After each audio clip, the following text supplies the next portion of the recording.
اصل معجزہ کسے کہتے ہیں؟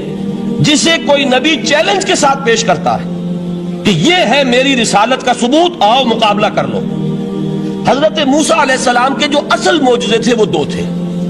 ایک عصا، جس کا کہ مقابلہ کیا، آپ کو معلوم ہے کہ فرعون نے تمام جو جادوگر تھے پورے مملکت کے انہیں جمع کیا اور مقابلہ کیا۔ تو جس چیز کو کہ پیش کیا جائے چیلنج کے ساتھ کہ آؤ تو مقابلہ کر لو، وہ اصل معجزہ ہوتا ہے اس نبی اور رسول کا۔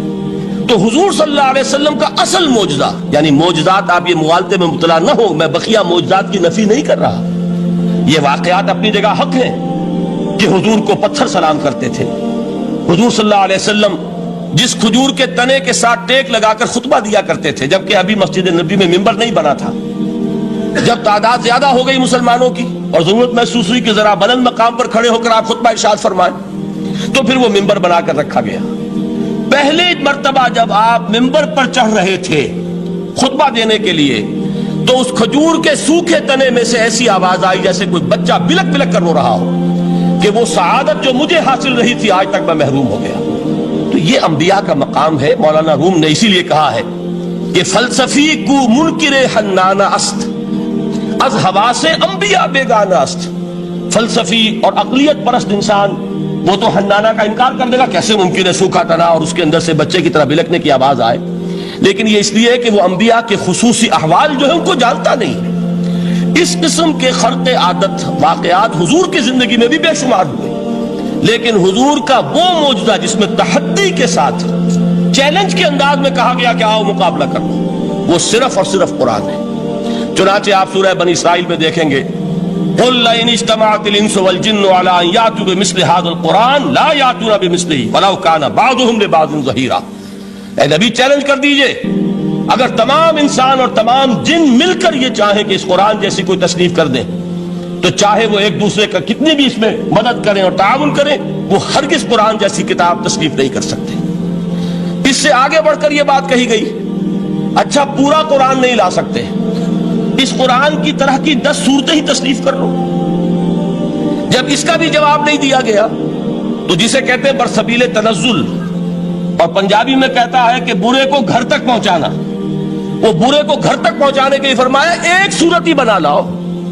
یہ سورہ ہود میں اور سورہ یونس میں یہ مضمون آیا، اور پھر سورہ بقرہ میں ہجرت کے بعد جو پہلی سورت نازل ہوئی اس میں پھر اس کو دوہرا دیا گیا، وَإِن كُنتُمْ فِي رَيْبٍ مِّمَّا نَزَّلْنَا عَلَىٰ عَبْدِنَا فَأْتُوا بِسُورَةٍ مِّن مِّثْلِهِ وَادْعُوا شُهَدَاءَكُم مِّن دُونِ اللَّهِ إِن كُنتُمْ صَادِقِينَ۔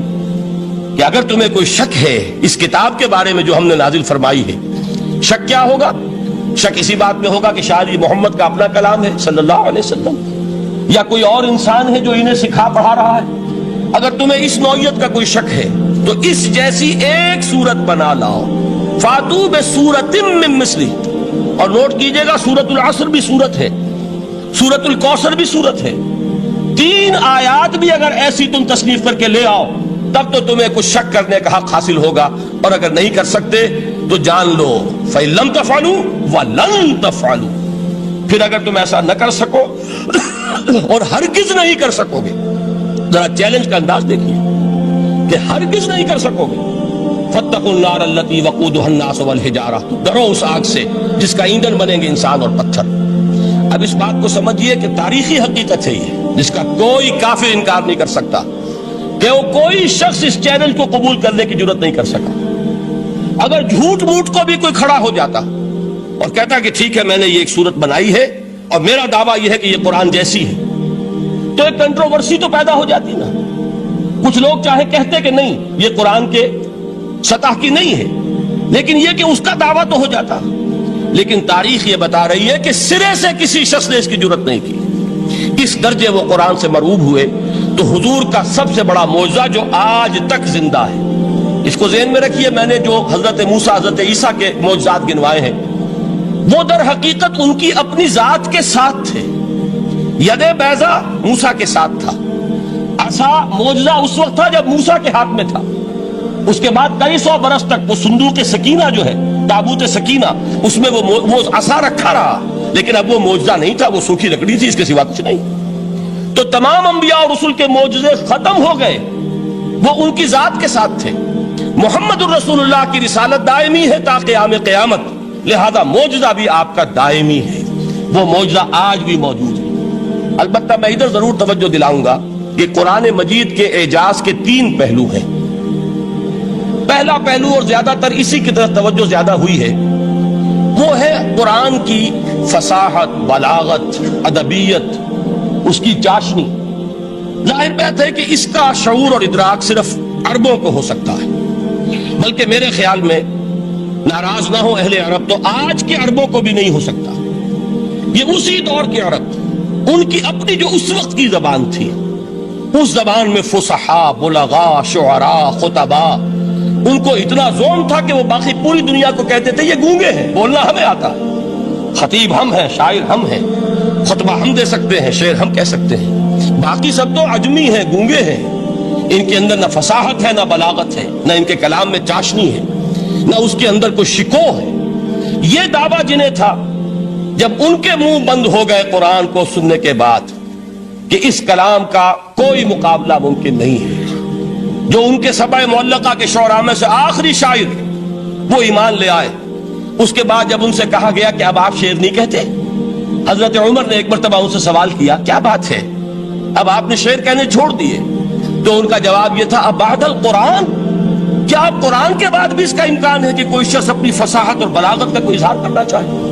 یہ تو فصاحت اور بلاغت کی ایک معراج ہے کہ جس تک کہ اب کسی انسان کی رسائی ممکن نہیں۔ تو فصاحت اور بلاغت جو ہے قرآن کی اور اس کی ادبیت، در حقیقت اس کا ادراک تو ہو سکتا ہے صرف اہل زبان کو۔ ہم لوگ جو ترجموں سے پڑھتے ہیں، چاہے کتنی ہی گرامر پڑھ لیں، کتنی صرف و نحو پڑھ لیں، واقعہ یہ ہے کہ وہ جو ایک ہوتا ہے نفس پر جب انگلی آتی ہے تو جو ایک آپ کو فیل ہوتی ہے، وہ فیل ہم جو عجمی لوگ ہیں جن کی مادری زبان عربی نہیں ہے، وہ قرآن مجید کی فصاحت اور بلاغت کو اس طور سے نہیں سمجھ سکتے جیسے کہ اہل زبان سمجھ سکتے ہیں، اور خاص طور پر جیسے کہ اس زمانے کے اہل زبان نے سمجھا۔ آج چونکہ عربی زبان ویسے تو جو اس کی فصیح لینگویج ہے وہ جو کی تو اپنی اصل پر قائم ہے، اور وہ اسی قرآن کے طفیل اور قرآن کے صدقے قائم ہے، ورنہ دنیا میں کوئی دوسری زبان نہیں ہے کہ جو 1500 برس تک اتنی پیور رہ جائے، اس میں تبدیلی آتی ہے۔ خود اردو جو ہے 300 برس کی اردو، دکن کی اردو، ذرا اس کو کبھی پڑھیے تو آپ حیران ہوں گے کہ یہ اردو زبان ہے اور آج کی اردو کوئی اور ہے۔ یہ صرف 200-250 برس کے اندر یہ انقلاب اردو میں ہو چکا ہے۔ عربی زبان 1500 برس سے وہ قائم ہے اپنی اسی جگہ پر، اور وہ صرف قرآن کا اعجاز اور قرآن کا صدقہ ہے، لیکن باقی جو اصل میں بولی جانے والی زبانیں ہیں وہ بہت بدل چکی ہیں۔ لہذا تمام اہل عرب کے لیے بھی اب قرآن کے اس پہلو کو صحیح طور پر سمجھنا ممکن نہیں۔ قرآن کی جو اعجاز کے 2 پہلو ہیں، وہ ہے در حقیقت جو میری اور آپ کی توجہ کے خاص طور پر در حقیقت حقدار ہیں، اور ہمیں ان کی طرف توجہ کرنی چاہیے۔ بدقسمتی سے اس کی طرف عام طور پر علماء نے توجہ نہیں کی، اس کی صرف ادبیت ہی کا چرچا ہوتا ہے۔ اصل میں قرآن مجید علم انسانی کی معراج، فکر، فلسفہ، حکمت، قرآن کی ابدی حکمت، قرآن کا ابدی فلسفہ، قرآن انسانی مسائل کا جو حل دیتا ہے، قرآن نے سوشل سائنسز میں جس طریقے سے رہنمائی کی ہے، یہ 2 پہلو ہیں اس کے اعجاز کے، جس کی کہ آج ہمیں ضرورت ہے کہ ہم اس کا شعور اور ادراک حاصل کریں۔ اس کے ضمن میں خاص طور پر علامہ اقبال کا نام لینا چاہتا ہوں۔ میرے نزدیک اس دور میں قرآن مجید کے اس اعجاز اور اس کے ایک معجزہ ہونے کے لیے سب سے بڑی دلیل علامہ اقبال کی شخصیت ہے۔ وجہ کیا ہے کہ علامہ اقبال علماء کے طبقے میں سے نہیں تھے۔ ظاہر بات ہے کہ جن کا پورا جو ہے جن کی زندگی گزرتی ہو قال اللہ و قال الرسول میں، ان کے دلوں میں عظمت قرآن کی، ان کے دلوں میں حضور کی محبت، یہ تو سمجھیے کہ ہونی ہی چاہیے، ان کے شب و روز اسی میں گزرتے ہیں۔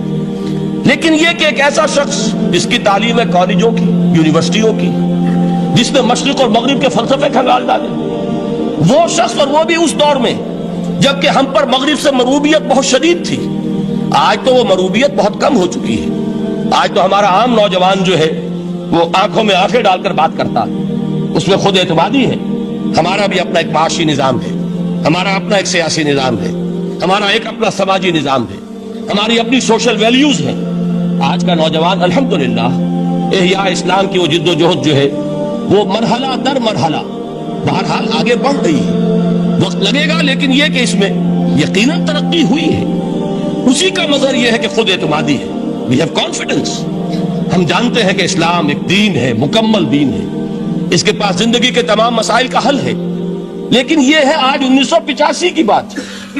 علامہ اقبال اس صدی کے آغاز میں گئے ہیں یورپ, جبکہ ہم محکوم تھے انگریز کے. ایک حاکم قوم کے ہاں جا کر, اس سے مروبیت کتنی شدید اس وقت تھی, جو جاتا تھا اکثر و بیشتر جو ہے واپس آتا تھا تو کھڑے ہو کر پیشاب کرنا ضروری سمجھتا تھا, اس لیے کہ اس نے وہاں پر لوگوں کو یہی کرتے دیکھا. ان کا لباس, ان کی وضاحت, ان کی تہذیب, ان کا تمدن, ہر طرح سے ان کے گن گاتا ہوا, ان کے لیے وہ بہت قصیدے جو ہیں تعریف کے کہتا ہوا آتا تھا. لیکن ایک علامہ اقبال کی شخصیت وہ ہے کہ وہ یہ خود کہتے ہیں کہ میں اس آگ میں ڈالا گیا ہوں مثل خلیل. مغربی تہذیب کے اس الاؤ میں مجھے اس طرح ڈالا اللہ نے جیسے کہ حضرت ابراہیم کو آگ میں ڈلوایا. میں اس تہذیب کے اس الاؤ کے اندر سے ہو کر آ رہا ہوں, اور میں نے یہ دیکھ لیا ہے کہ یہ تہذیب کھوکھلی ہے, اس کے اندر کوئی پائیداری نہیں ہے, نظر کو خیرہ کرتی ہے تب چمک تہذیب حاضر کی, یہ صناعی مگر جھوٹے نگوں کی ریزہ کاری ہے. اور دیار مغرب کے رہنے والوں, خدا کی بستی دکان نہیں ہے, کھڑا جسے تم سمجھ رہے ہو وہ اب زرے کا معیار ہوگا. تمہاری تہذیب اپنے خنجر سے آپ ہی خودکشی کرے گی, جو شاخ نازک پہ آشیانہ بنے گا لا پائیدار ہوگا. اب آپ اندازہ کیجئے وہ شخص جو بنیادی طور پر فلسفی ہے, فلسفے کا طالب علم ہے, وہ جرمنی اور انگلستان میں جا کر فلسفے کھنگالنے کے بعد اسے اگر تسکین حاصل ہوئی, اس کی جو علم کی پیاس تھی اگر اسے سیری حاصل ہوئی تو صرف قرآن کے ذریعے سے. نہ کہیں جہاں میں اما ملی, جو اما ملی تو کہاں ملی میرے جرم خانہ خراب کو تیرے عفو بندہ نواز میں. یہ وہ شخص ہے آخری زندگی میں ان کا کام صرف ایک رہ گیا تھا, قرآن کی تلاوت. بڑے بڑے فلسفی ملنے آتے تھے علامہ اقبال سے ملنے, وہ سمجھتے تھے بڑی لائبریری ہوگی, جیسے بڑے وکیل اس کی لائبریری آپ کو معلوم ہے کتنی جلدیں رکھی ہوں گی, خوبصورت جلدیں بنی ہوئی, ایسے ہی کوئی بڑا فلسفی, بڑا پروفیسر, اس کی سٹڈی, اس کی کتابیں بڑی مروب کن ہونی چاہیے. لیکن علامہ اقبال کے ہاں سب کتابیں اٹھوا دی تھی انہوں, صرف ایک کتاب رہ گئی. اور سید نذیر نیازی کا نام آپ نے سنا ہوگا, انہوں نے جب یہ گواہی دی ہے, یہ واقعہ شاید آپ کے علم میں نہ آیا ہو, یہ بہت اہم واقعہ ہے. وہ یہ لکھتے ہیں کہ میں نے ایک مرتبہ علامہ سے پوچھا کہ کچھ لوگ اعتراض کرتے ہیں یا یہ خیال ظاہر کرتے ہیں کہ آپ نے اپنا فلسفہ خودی نیٹشے سے لیا ہے, کوئی کہتا فلاں سے لیا ہے, کوئی کہتا فلاں سے لیا ہے, کچھ آپ خود بتا سکیں گے کہ آپ کے فلسفہ خودی کی سورس کیا ہے؟ تو علامہ نے کہا کہ اچھا کل فلاں وقت آ جانا تو میں تمہیں لکھوا دوں گا, ڈکٹیٹ کرا دوں. تو سید نذیر نیازی کہتے ہیں کہ میں بہت خوش ہوا کہ یہ سعادت میرے حصے میں آ رہی ہے کہ علامہ اقبال خود مجھے تحریر کرائیں گے کہ میرے فلسفے کی سورس کیا ہے, میں نے کہاں سے اخذ کیا ہے. دوسرے روز وہ گئے, حاضر ہوئے, بڑے ہی ارمانوں کے ساتھ پینسل اور کاپی لے کر بیٹھے. علامہ نے فرمایا ذرا قرآن مجید نکال لاؤ. تو قرآن مجید لائے, حیران ہوئے, یہ فلسفے کا سورس مجھے ڈکٹیٹ کرانے چلے تھے, یہ قرآن مجید کہہ رہے. کہا کہ ذرا سورۃ الحشر اس کا آخری رکوع, وَلَا تَكُونُوا كَالَّذِينَ نَسُوا اللَّهَ فَأَنسَاهُمْ أَنفُسَهُمْ أُولَٰئِكَ هُمُ الْفَاسِقُونَ. اے لوگوں, ان لوگوں کے مانند نہ ہو جانا جنہوں نے اللہ کو بھلا دیا, تو اللہ نے انہیں اپنی خودی سے غافل کر دیا, اپنے آپ سے بیگانہ بنا دیا. یہی ہیں لوگ جو فاسق ہیں. علامہ نے کہا میرے فلسفے کی سورس یہ میں آپ کو بتانا چاہتا ہوں. اس معنی میں کہتا ہوں کہ اس دور میں علامہ اقبال کی شخصیت کو میں اعجاز قرآن کا سب سے بڑا مظہر سمجھتا ہوں. ایک شخص 20ویں صدی عیسوی کی شخصیت, اور پھر یہ کہ وہ کہیں مسجد اور کسی مدرسے کے ماحول میں پلا بڑھا نہیں ہے, بلکہ اسکولوں اور کالجوں میں اور یونیورسٹیوں میں, اور صرف ہندوستان میں نہیں انگلستان اور جرمنی کی یونیورسٹیوں میں رہا, جس نے اپنا لوہا منوایا ہے. وہ شخص اگر یہ کہتا ہے کہ میرے لیے فکر کی بنیاد, میرے فلسفے کی سورس, میری تمام سوچ کی رہنمائی جو ہے وہ اس کتاب نے کی ہے, تو معلوم ہوا کہ واقعتاً یہ قرآن مجید آج بھی معجزہ ہے. یہ بات تو ہوئی فلسفے اور فکر کے اعتبار سے. دوسرا پہلو جو اپلائیڈ پہلو ہے اس دور کے اعتبار سے وہ اہم تر ہو گیا ہے. انسان کے لیے جو پیچیدہ تمدنی مسائل ہیں, سیاسی مسائل کو کیسے حل کیا جائے, معاشی مسائل کا حل کیسے ہو, سماج میں توازن کیسے ہو, مرد اور عورت کے درمیان توازن کیسے ہو. ہوتا کیا ہے, یا عورت بھیڑ بکری کی طرح کی ملکیت بن جاتی ہے, ہمارے ہاں اردو میں جو اس کا محاورہ ہے کہ جوتی کی نوک، یہ اس کی حیثیت ہو جائے گی، یا دوسری طرف عورت کلوپیٹرا بن کر قوموں کی قسمتوں سے کھیلے گی۔ دنیا میں یہ دو انتہائیں ہوئی، کہاں نقطۂ عدل کہاں ہے؟ کیسے بیلنس جو ہے اسٹرائک کیا جائے، مردوں کے حقوق اور فرائض اور خواتین کے حقوق اور فرائض، اس میں صحیح ترین ایکویشن ہے کیا؟ اسی طریقے سے فرد اور اجتماع، فرد اور ریاست، یا تو یہ کہ انسان کی انفرادی آزادی اتنی جا رہی ہے، مادر پدر آزاد، جس کا مظہر یہ ہے کہ آج انگلستان میں دو مرد بھی میاں اور بیوی کی حیثیت سے رہ سکتے ہیں، قانون تسلیم کرے گا ہسبینڈ اینڈ وائف، ان کو وہی حقوق حاصل ہوں، یہ ہے وہ آزادی۔ اور یا پھر یہ ہے کہ جو روس میں ہے یا دوسرے ممالک میں ہے کہ آزادی بالکل ختم، اور معلوم ہوا کہ ایک ٹوٹلیٹیرین سوسائٹی ہے، مستبدانہ نظام ہے۔ ان کے درمیان نقطۂ عدل کہاں ہے؟ اسی طرح سرمایہ اور محنت، اگر ذرا سا سرمایہ کو چھوٹ ملتی ہے وہ مزدور کا خون چوستا ہے اور اس کا حق اس کو نہیں دیتا۔ اقبال نے بہت خوبصورت انداز میں کہا ہے کہ خواجہ از خون رگے مزدور سازد لال ناب، از جفائے دہ خدایاں کشت دہ کا نا خراب، انقلاب انقلاب انقلاب۔ ایک طرف سرمایہ دار ہے جو مزدور کی رگوں میں سے خون نچوڑ کر سرخ شراب کا پیمانہ لے کر بیٹھا ہوا ہے، وہ در حقیقت مزدور کا خون ہے جو پی رہا ہے۔ ایک طرف وہ زمیندار اور جاگیردار ہے جو کاشتکار کا خون جو ہے چوس رہا ہے۔ تو یہ یا تو یہ انتہا ہے، اور یا یہ ہے کہ اگر ذرا آپ مزدور کو یا اس کارکن کو تھوڑا تحفظ دیجئے تو وہ کام نہیں کرتا۔ ہمارے ہاں پچھلے دور میں یہی ہوا تھا، میں یہ برملا کہتا ہوں، آج بھی آپ کے سامنے کہہ رہا ہوں کہ بھٹو نے واقعہ یہ ہے بہت بڑا کارنامہ سر انجام دیا تھا۔ اس نے مزدور کو ایک سیلف ریسپیکٹ دی تھی، کاشتکار کو اپنی عزت کا احساس دیا تھا کہ میں بھی انسان، میرے بھی حقوق ہیں، لیکن نتیجہ اس کا نیگیٹو نکلا، مزدور نے کام کرنا چھوڑ دیا، معیشت کی گاڑی ختم ہو گئی۔ وہ چیز کہ جو متوازن ہو، جس میں مزدور کو اس کا حق مل رہا ہو اور پسینہ خشک ہونے سے پہلے اس کی جائز مزدوری اس کو مل گئی ہو، جس میں کہ انسان کسی سرمایہ دار کی رعیت بن کر نہ رہ جائے۔ دوسری طرف یہ کہ سرمایہ کے لیے بھی جو اس کا صحیح ہے کہ اس کو انسینٹیو ملے، وہ میدان میں آئے، اس کے اندر رسک لینے کے جو ہے وہ صلاحیت پیدا ہو۔ ان دونوں چیزوں کو کیسے متوازن کیا جائے؟ واقعہ یہ ہے کہ یہ ہے وہ پیچیدہ مسائل جن کا حل قرآن میں ہے۔ ہماری بدقسمتی کیا ہے کہ ہم نے خود ان چیزوں کے لیے دوسروں کے سامنے جھولی پساری ہوئی، ہم دوسروں سے بھیک مانگ رہے ہیں۔ ہمارا حال کیا ہوا تھا اس صدی کے شروع میں؟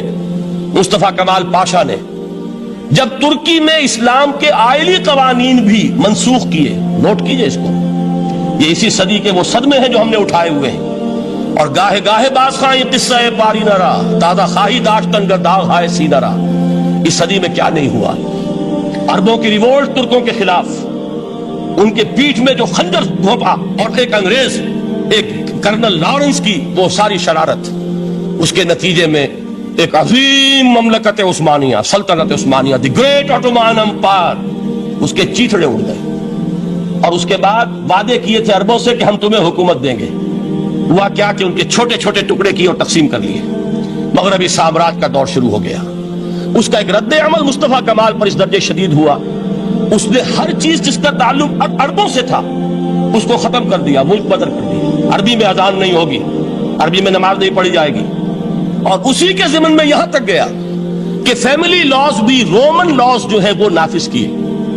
تو یورپ کے اخبارات نے اس وقت یہ طنز کیا تھا مسلمانوں پر، یہ مسلمان عجیب قوم ہے، کہتے یہ ہے کہ ہمارے پاس دنیا کا بہترین ضابطہ ہے، بہترین قانون ہے، ہمارے قانون سے بہتر کسی کا قانون نہیں، اور حال یہ ہے کہ فیملی لاز کے لیے بھی یہ ہم سے بھیک مانگ رہے ہیں، ہم سے وہ قوانین لے کر اپنے ہاں نافذ کر رہے ہیں۔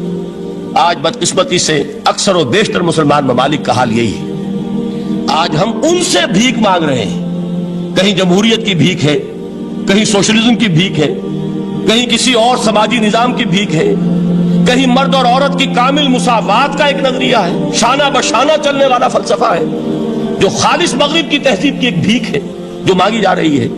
کاش کہ آج قرآن کے اس اصل اعجاز کی طرف، جو اس کا اصل معجزہ اس دور کے لیے، میں نے عرض کیا کہ اعجاز قرآنی کا وہ معجزہ کہ وہ فصاحت اور بلاغت کی معراج ہے، وہ یا تو اپریشیٹ کر سکتے ہیں اہل عرب، اور اہل عرب میں سے بھی حقیقت میں وہ جو قدیم جاہلی شاعری کے جاننے والے ہیں جو بہت کم رہ گئے اب، وہ جان سکتے ہیں کہ جب قرآن نازل ہوا تو کیوں زبانیں گنگ ہو گئی تھی، کیوں کوئی ایک شخص جھوٹ موٹ کو بھی مدعی بن کر نہیں آ سکا کہ یہ میں نے قرآن کی جیسی ایک کتاب یا قرآن جیسی ایک سورت یا قرآن کی طرح کے چند جملے میں نے موضوع کر دیے ہیں۔ لیکن دوسرا پہلو ہے فکر اور فلسفہ، اس کے اعتبار سے جس کا سب سے بڑا ثبوت اس دور میں علامہ اقبال، اور تیسرا پہلو ہے Islamic social sciences, political science, economics, sociology. اس میں جو کچھ قرآن نے دیا ہے، جو آج بھی انسان کی رہنمائی کے لیے بہترین نظام ہے، اس نظام کو ہم سمجھے، اسے دنیا کے سامنے پیش کریں، تب در حقیقت قرآن مجید کا اعجاز سامنے آئے۔ یہ دو پہلو تو میں نے عرض کیے ہیں کہ جو کسی غیر مسلم کو بھی نظر آئیں گے۔ قرآن کا پریزروڈ ہونا، اس کی انٹیگریٹی، اوتھینٹسٹی، یہ چیزیں وہ ہے کہ جو سب نے مانی۔ قرآن کے ذریعے تاریخ انسانی کا عظیم ترین انقلاب برپا ہونا، یہ وہ بات ہے کہ جو کسی اندھے کو بھی دیکھنی پڑتی ہے۔ اس حقیقت کا اعتراف دشمن کو بھی کرنا پڑتا۔ میں یاد دلا دوں آپ کو، ایچ جی ویلز، آپ نے نام سنا ہوگا، سائنٹیفک فکشن میں اس کا بڑا اونچا مقام ہے، لیکن اس نے تاریخ نسل انسانی پر بھی 2 کتابیں لکھی، a short history of the world اور a concise history of the world. Concise history of the world میں وہ شخص حضور کے ذکر پر جب آتا ہے تو میں صرف ذکر کر رہا ہوں، نقل کفر نہ باشد، اس نے حضور کی شخصیت پر بڑے رقیق حملے کیے ہیں، بڑے گھٹیا حملے کیے۔ حضور کی خاص طور پر تعدد ازدواج کا جو معاملہ ہے، یہ کڑوی گولی ان کے حلق سے اتر نہیں سکتی، اس لیے کہ ان کا آئیڈیل ہے حضرت مسیح اور حضرت یحییٰ، جان دی بیپٹسٹ اینڈ جیزس آف نزارت۔ ان دونوں نے ایک شادی بھی نہیں کی، تجرد کی زندگی بسر کی، لہذا ایک شادی بھی ان کے نزدیک گھٹیا فعل ہے۔ تو حضور نے تو کی ہیں 11 شادیاں، 11 نکاح کے۔ یہ جو کڑوی گولی ہے یہ ان کے حلق سے نیچے نہیں اترتی، اس لیے میں انہیں معذور سمجھتا ہوں۔ تو اس نے اس پہلو سے تو بڑے حملے کیے، لیکن خطبہ حجۃ الوداع کے وہ جملے جو ہے تاریخی، پورے کے پورے اس نے کوٹ کیے، لا فضل لعربی علی عجمی ولا لعجمی علی عربی ولا لأحمر على اسود ولا لأسود على احمر الا بالتقوى كلكم بنو آدم وآدم من تراب۔ کسی عرب کو کسی عجمی پر کوئی فضیلت نہیں، کسی عجمی کو کسی عرب پر کوئی فضیلت نہیں، کسی گورے کو کسی کالے پر کوئی فضیلت نہیں، کسی کالے کو کسی گورے پر کوئی فضیلت نہیں سوائے تقوی کے۔ تم سب کے سب آدم کی اولاد ہو اور آدم مٹی سے بنائے گئے تھے۔ یہ الفاظ لکھ کر کہتا ہے کہ جہاں تک human fraternity, equality and freedom, 3 الفاظ نوٹ کیجئے، انسانی حریت، انسانی مساوات، انسانی اخوت، کہتا ہے جہاں تک ان 3 چیزوں کے واز ہیں، سرمنز کا تعلق ہے، وہ تو دنیا میں پہلے بھی بہت کہے گئے۔ عیسائی ہونے کے باوجود خاص طور پر نام لیتا ہے جیزس آف نزارت۔ سرمنز تو حضرت مسیح کے ہاں بھی بہت مل جائیں گے کہ تمام انسان برابر ہیں، سب کو بھائی بھائی ہونا چاہیے، سب انسان آزاد ہیں، تمیز بندہ و آقا فساد آدمیت ہے۔ لیکن وہ کہتا ہے کہ یہ ماننا پڑتا ہے تاریخ انسانی میں پہلی مرتبہ ان اصولوں پر ایک انسانی معاشرہ قائم کیا محمد نے صلی اللہ علیہ وسلم۔ یعنی حضور کے ساتھ یہ معاملہ ایمپٹی سلوگنز کا نہیں ہے، یہ صرف واز نہیں ہے، یہ صرف سرمنز نہیں ہے، یہ ایمپٹی سلوگنز نہیں ہے۔ He translated these things into actuality۔ ایک حقیقت، ایک واقعہ کی شکل دی ہے محمد نے صلی اللہ علیہ وسلم۔ وہ معاشرہ پیدا کیا جس میں انسانی اخوت، انسانی مساوات اور انسانی حریت، یہ تینوں اقدار بتمام و کمال موجود تھی۔ یہی وجہ ہے اس صدی میں نوٹ کیجئے، گاندھی جی، موہن داس کرم چند گاندھی، جس کو آج پوری دنیا میں تسلیم کیا جاتا ہے، عالم عرب میں بھی مہاتما گاندھی کی بڑی عزت ہے۔